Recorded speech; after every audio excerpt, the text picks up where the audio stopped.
নড়াইলে বেড়েছে ব্যাটারি চালিত ইজি বাইকের দৌরাত্ম্য। এতে সৃষ্টি হচ্ছে তীব্র যানজট। পরিস্থিতি জানাতে সরাসরি যুক্ত হচ্ছেন সহকর্মী শরীফুল ইসলাম। শরীফুল, যানজট নিরসনে প্রশাসন কি ব্যবস্থা নিচ্ছে, কি তথ্য আছে আপনার কাছে? ধন্যবাদ। তো যেমনটি বলছিলেন, নড়াইলে কিন্তু ইজি বাইক এবং ইজি ভ্যানের কারণে নিয়মিত যানজট লেগেই থাকে।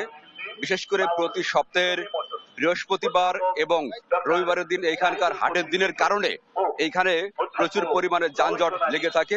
পুলিশ প্রশাসনের পক্ষ থেকে কিন্তু নিয়মিত যে ট্রাফিকিং যে ব্যবস্থাগুলো রয়েছে, তারা কিন্তু তাদের মতো করে যানজট নিয়ন্ত্রণের চেষ্টা করে এবং চেষ্টা করে কিন্তু তারা তাদের যে কার্যক্রমগুলো তারা পরিচালনা করে থাকলেও কিন্তু যানজট নিয়ন্ত্রণ করে তাদের কিন্তু অনেক বেগ পেতে হয়। বিশেষ করে নড়াইল পৌরসভার পক্ষ থেকে প্রায় 1000-এর উপরে ইজি বাইকের চলাচলের অনুমতি দেওয়া থাকলেও প্রায় 3000 ইজি বাইক এবং ইজি ভ্যান সহ প্রায় 4 থেকে 4500 ইজি বাইক ইজি ভ্যান এই শহরে কিন্তু চলাচল করে থাকে।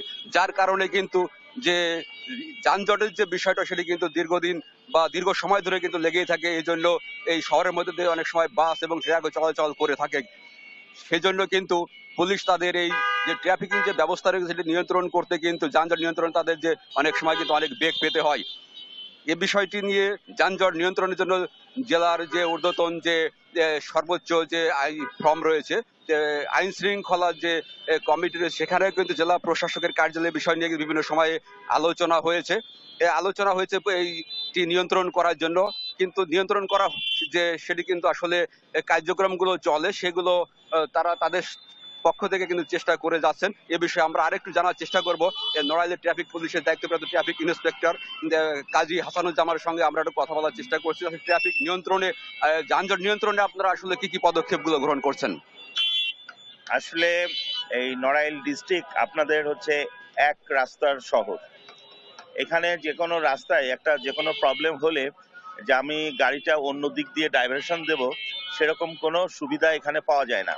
সেই জন্য ম্যাক্সিমাম ক্ষেত্রে এখানে যানজটের সৃষ্টি হয়। যেমন দেখেন, এখন 4 লেনের কাজ চলছে, বিভিন্ন জায়গায় রাস্তা কাটা এবং রাস্তা বন্ধ থাকে। সেই ক্ষেত্রে যে আমি অন্য দিক দিয়ে ডাইভার্ট করে দেবো গাড়িটা, সেরকম সুযোগ নাই। এই সীমিত রাস্তা দিয়েই আমাদেরকে এই কনজাকশন মোকাবেলা করতে হচ্ছে। আর বিশেষ করে নড়াইলে আপনার যে যানজট যেটা হয় সেটা হচ্ছে ইজি বাইকের কারণে। আগে আপনার ইজি বাইক একটা নিয়ন্ত্রিত ছিল, যেটা মেনলি পৌরসভার যতগুলো এই ইজি বাইক ছিল ততগুলোই চলতো। বিশেষ করে ইউনিয়ন বা অন্য অন্য অঞ্চলের গাড়িগুলো শহরের ভিতর আসতে পারতো না।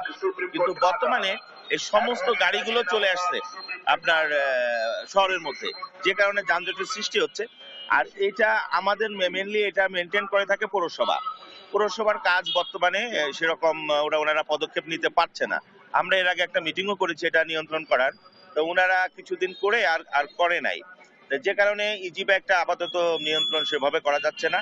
ধন্যবাদ। যেমনটি শুনছিলেন, আসলে প্রশাসনের পক্ষ থেকে পুলিশের পক্ষ থেকে কিন্তু তারা তাদের যে কার্যক্রমগুলো যানজট নিয়ন্ত্রণ কার্যক্রম তারা চালিয়ে যাচ্ছেন, তারা সর্বোচ্চ চেষ্টা করছে তাদের জায়গা থেকে যানজট নিয়ন্ত্রণ। তো এই ছিল নড়াইল থেকে যানজটের সর্বশেষ। তো ধন্যবাদ আপনাকে। নড়াইলে বেড়েছে ব্যাটারি চালিত ইজি বাইকের দৌরাত্ম্য এবং এই বিষয়ে বিস্তারিত জানাচ্ছিলেন আমাদের সহকর্মী শরীফুল ইসলাম।